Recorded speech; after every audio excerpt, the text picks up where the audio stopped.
Well, hello again, and welcome back to day number eight of IET with Mike C. Listen at me.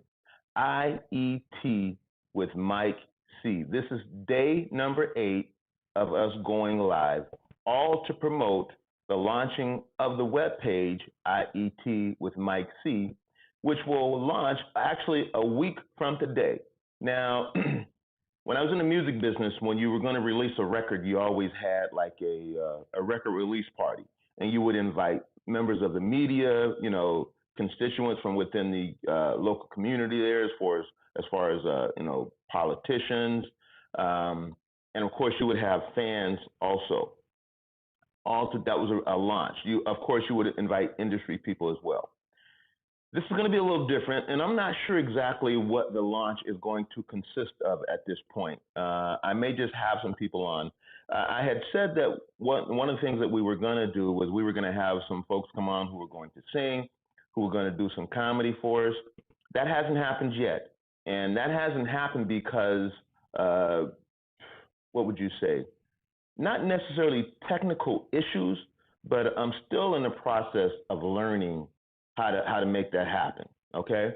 Um, Remember what I talked about? One of the first shows I did was just do it. Remember that old Michael Jordan saying, "Just do it." Well, that's what I was doing. I was just doing it. And what happens when you just do it is it actually forces you to be better and to get better. That is if you care about what you're doing. So I just did it, meaning I'm still learning some stuff. I'm hoping to still be able to get some folks to come on and sing for y'all before the week is out, as well as to come on and some comedians to come on and do some comedy. But I'm gonna tell you, man, comedians, y'all flaky, y'all real flaky. I done dealt with artists for 30 years, and comedians are nothing like artists. But we're gonna see what happens. Um, Today, as most of you know, is Memorial Day. And when I think about Memorial Day, I'll tell you what I think about. I think about my grandfather. My grandfather actually raised me, and sometimes you hear me refer to daddy. If I'm saying daddy, that's my grandfather. If I'm saying dad, that's my father. And close with both of those. Both of them I was close with. But my grandfather actually fought in World War II, as we'll talk a little bit about here in a few minutes. And so what he and I used to do, just like they're doing right now, if you go to Turner Classic Movies, TCM, they've been running war movies, primarily World War II movies, since I know all day yesterday. Well, actually, I think it probably started Friday. Okay, I think it started Friday. And so he and I used to watch those together. And man, I used to really enjoy that. I think that maybe that's why I'm a big fan of TCM right now. I like old movies. I like movies made in the late 30s and the 40s and the 50s and some from the 60s. But I really like those movies. I found the quality to be just on point, man. So maybe that's where I got it from watching that stuff with the Rooster. Because the other thing that I used to watch with him, Vera James and David will attest to this, is westerns. Man, we used to watch some westerns, man. Gunsmoke, Bonanza. Now those aren't movies; those are just TV shows. But the Rooster was a big Western fan, so maybe that's why I got liking all of that stuff. Um, Hello, Mrs. Edwards. How are you today? I hope that God is blessing you on this terrific day. Thank you for joining us. Thank you for being here. G Money, if you out there, man, make a comment. Anybody out there, make a comment. If you have some questions, something you want to say, I will. I'll bring it up and we'll talk about it. Okay. Today, now look, I said this yesterday. What I said yesterday was I said, well, because it's the Sabbath, and out of respect for the Sabbath, we're going to make today a shortened show. Didn't happen. It was still 30 minutes. I'm saying today I'm going to try to make it a shortened day. Okay, because look, I'm trying to do some queuing, y'all. All right. Last night I prepped my meat last night. I put it actually. Look. All right. Let me get this out. My friends know that I say all the time I really don't eat much meat anymore. Um, I, as far as red meat, almost totally cut out altogether. I might have two or three hamburgers in a year's time, and that really is the just of the red meat that I eat. Now, I say I don't eat pork, but I'll kill some ribs, y'all. I'll tear up some ribs. Okay, so that's what I did. As most of you know, I live by myself. So what I did was I said, you know what? It's Memorial Day, man. I'm gonna party like it's 1999. So what I did was I went and got me a slab of ribs, and I put them in the oven last night. I marinated them. I put them in the oven, um, let them cook for a while, and then I'm gonna take them out. Well, they're out of the oven now, but I'm gonna put them on the grill as soon as we get done filming here. They're gonna go on the grill. Even though it's raining outside right now, they're still gonna go on the grill. Um, right now, I'm making my homemade chili from scratch. Everything is from scratch. My homemade chili. I got me a baked potato I'm gonna put in later. I got me some corn on the cob, and I'm gonna try to make that. They call it Mexican corn. I don't know if y'all had Mexican corn. California then had Mexican corn. I think they eat it in Texas here too. But man, if you haven't tried Mexican corn, you need to look it up and check it out. That is some good eating, I'm telling you. So I'm gonna have me a good time today. All right. So that's another reason why it's gonna be a shortened show. I'm trying to get to my grub, y'all. It's holiday, and I'm gonna enjoy this holiday. All right. So I hope I hope that you are too. I hope that you're surrounded by family, even with this COVID-19 thing. That family might be just a family within your house. I hope you ain't with a whole bunch of people today, because still COVID-19 is not a joke. I haven't checked the numbers yet today, but yesterday COVID-19, I believe it hit 70, not 70, excuse me, 97 97,000 people have passed from COVID 19, and that was yesterday. So I'm hoping that y'all don't get around a whole bunch of people today and get infected, get somebody else infected. Please, please, y'all, continue to stay safe rather than sorry. Now, I know most of the company is open. Company. Most of the country, my boy Al will say, the United States of America is a company, but most of the country is opened to some degree, anyhow, to some extent. So, enjoy yourselves. Even Dr. Fauci said, get out. He said he was going to go for a hike, a walk, or something. Um, if it wasn't raining, I'd do the same thing. Get out, enjoy yourself, but within the confines of all of that, stay safe. Stay safe. All right? Stay safe rather than sorry. Uh, I want to give a shout out to lost a dear friend the other day. When I was in Sacramento and working at Arco Arena, there was a brother who was a beat reporter. He covered the Kings on behalf of the local paper in Sacramento. I'm not going to mention the name of the paper. They're not a favorite of mine. They did some things that we'll talk about on another show that oftentimes happens with media, meaning that media in this country oftentimes has not favored African Americans. And matter of fact, they did some things that to me that are downright derogatory towards African Americans.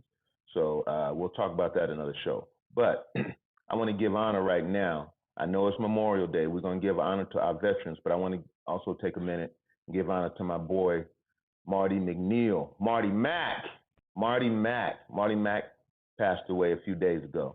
And if you knew Marty Mack, you knew he was just a great guy, an outstanding brother. Like I said, he worked for the local paper. He was a beat reporter for the local paper in Sacramento. And I mean, Marty Mack and I we hit it off right off bat. Just a really good dude. Marty was a kind of guy that when you saw him coming, you couldn't help but smile. He was just a good dude. So I just want to give my condolences to Marty's wife and family, and say that God bless y'all. I'm gonna miss Marty. I was missing him before this.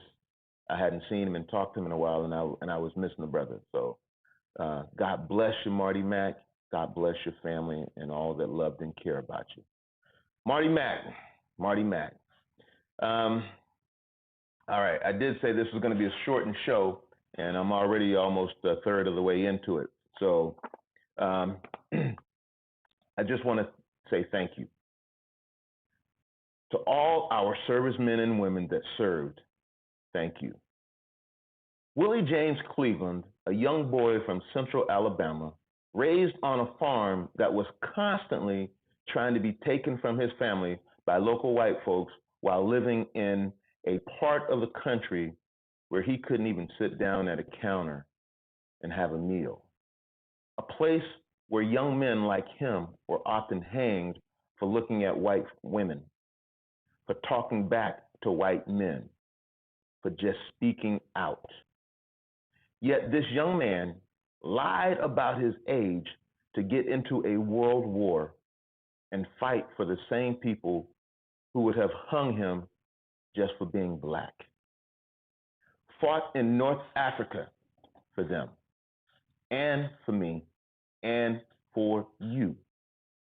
Fought in France, fought in Germany, served in England, where white soldiers lied to English girls and their families, telling them that the black soldiers grew tails during full moons. Fought German soldiers and guarded those German soldiers who respected him more than the white folks he fought for back home. Not all Germans were Nazis, y'all. He told me some stories, especially about the times where they were guarding German soldiers. You know, he picked up a little bit of the language, but they got comfortable with one another. He got comfortable with the soldiers. They got comfortable with him. And he told me this one story. He told me this story where here's how they worked it. Okay, when you had German prisoners of war, and they were going to be transported, you would have an American soldier who got on the truck first, and then he watched the German soldiers as they got on, and there was an American soldier behind them. So this particular instance, he was the American soldier that was going to get on last. So the American soldier got up first, then the German soldiers were getting up, and they would help each other up. The last guy who got up would turn around, reach down, grab the hand of the guy who's about to get on, and help him up. That's how they did it. Well, he was doing this. He was watching this. Then when it came his turn to get on, this is how comfortable he had gotten with the German soldiers. He handed his rifle to one of the soldiers, and the guy grabbed his hand and pulled him up. And then when he got up on the truck, the guy gave him his rifle back. He said as soon as the guy handed him his rifle, he almost crapped on himself when he realized what he had done. But that's how comfortable they got with one another. So, Rooster fought German soldiers and guarded these same soldiers who respected him more than the white folks he fought for back home. And like I said, not all German soldiers were Nazis. Risked his life for a country that said when he got home, if he did not reply to boys young enough to be his sons as sir, he could be hung. That's America. Willie James Cleveland, a deacon in his church, a man of honor, a man who did everything he could to provide for his wife and children, and he was a good provider, y'all. Provided for them whatever they needed and most of what they wanted. That was a rooster. That was the example that he led by. A man who came to one of my football games during a typhoon-like storm in a stadium that held over 10,000 people. Because of the storm, only had 80 people in attendance, of which the rooster was one. And how do I know that? How do I know that there were only 80 people in the stadium? Well, the guys on the sidelines counted. So I remember coming in off the field, and the guys were saying, "Man, there's only 80 people up there." And I asked them, and they said they counted. And I looked up into the stands before I went back out onto the field, and I saw the rooster. That's the kind of support he provided. Rooster, thank you for your service to our country, and thank you for your service to your family. Thank you for the example you set for me and for my dad and for my brothers, who all except for me followed you into service to this great country of ours. My dad who gave me my first car and I'm gonna tell you one of the best cars I ever had. A 1964 Chevy Impala Super Sport. I'm not gonna tell you what they used to call the car, but the car was black, had red interior, had the gear shifter down on the floor, y'all. Had a 327 in it, one of the best engines this country has ever produced. That car was off the chain. Matter of fact, I had that car. My dad gave me that car before I even turned 16. And I think I was in California. I don't know if it's still like this, but at 15 and a half, you could get a permit. And if you have a permit, you could drive if you had a licensed driver in the car with you. So mama used to let me drive to school when I had my permit. You know, she would drive me, let me drive, and then she would take the car home. Man, everybody thought I was cool. That was a bad car. I later, while still in high school, bought my own car. I paid cash for it. 1969 Pontiac GTO, also one of the best cars I had. That car had a 400 in it. You talking about running? That car. My dude Jimmy Day used to ride to all the track meets with me. I remember we were going to. We had a track meet in Pittsburgh, California, Pittsburgh Relays. Track used to be really big in California, y'all. High school track, college track, especially high school was really big. We used to have more people at attendance at a track meet when I was at Highlands High School. We used to have more people at attendance than a lot of high schools have at football games. That's how popular track was back then. But I had that GTO, man, and me and Jimmy would, man, we were going to Pittsburgh, and everybody else, most of the people went on the bus. We got there, I don't know how much longer before everybody else, that GTO would run. Now, I had the GTO and the Chevy at the same time for a period of time. That Chevy, now the GTO had a 400 in it. The Chevy had a 327.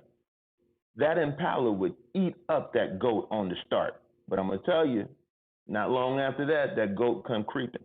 Goat was gonna catch you. I don't care what it was, that goat was gonna catch you. I went through more tires on that thing. I'm telling you, we used to, when we were in high school, they had just finished. If you know anything about Sacramento, you have Business 80 and then you have Highway 80, Interstate 80. And Interstate 80 at that time was being built. One of the main streets in North Highlands was White Avenue. So you had White Avenue, and then you had Raleigh Boulevard, which was like one of the first streets going into Del Paso Heights. So during lunchtime, what we would do at Highlands, we had open campus.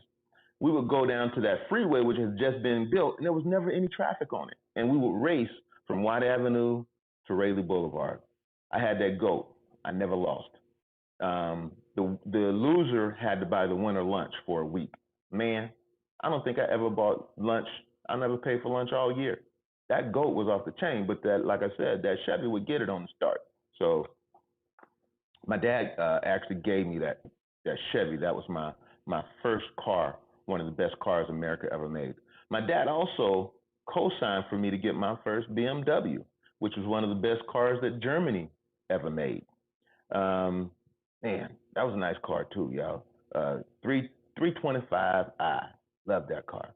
My dad, who also always supported me, just like the Rooster did in everything I did, um, I thank him for that. My dad, who provided me with a great family structure. You see, my family, I was raised by my grandparents, as I told most of you, but my dad has always been in my life. So we moved from Alabama to California. I think I was 8 years old when that happened. And so I had a large extended family in Alabama, cousins and all of that everywhere. Matter of fact, my cousins were some of my best friends, my playmates and stuff like that. So when I got to California as a young boy, um, the closest to me in age, my siblings were Vera, my sister, who was 5 years younger than me, and then James and David, who's 6 and 7 years younger than me.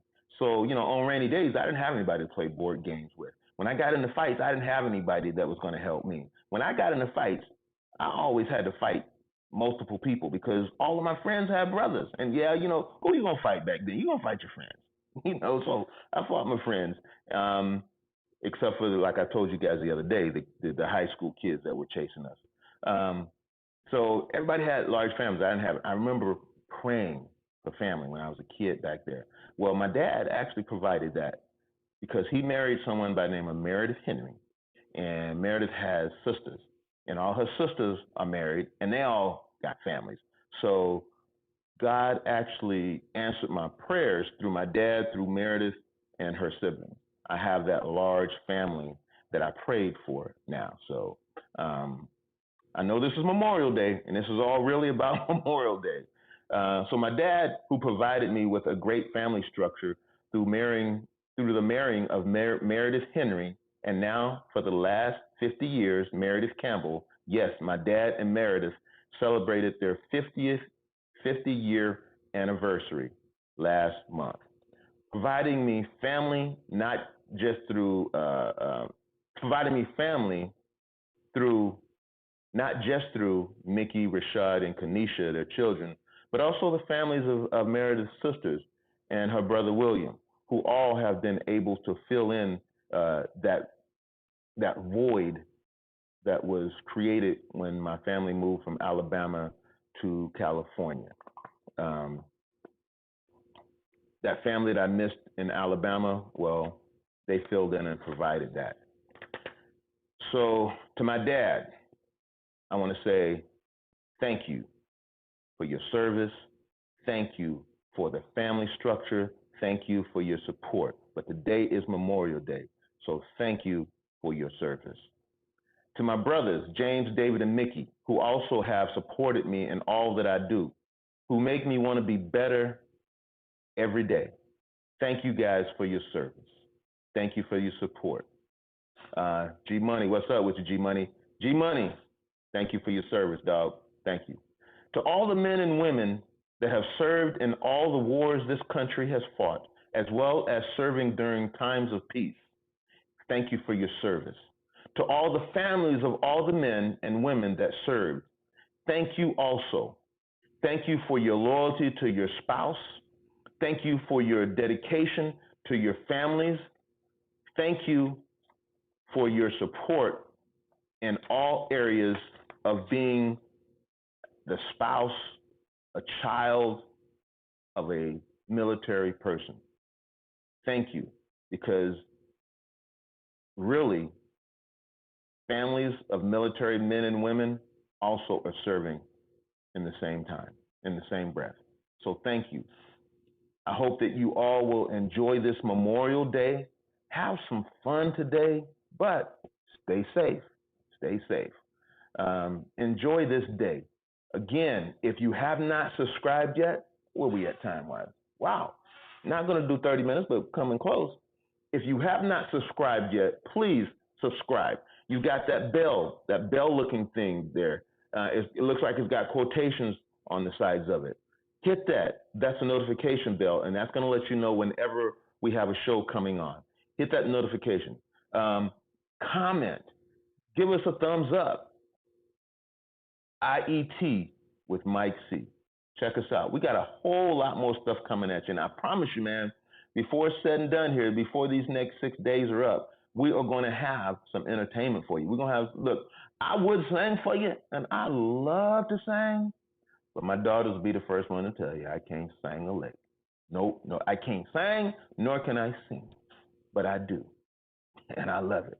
So, right here on IET with Mike C. live for the next, 6 days. Tell a friend about us.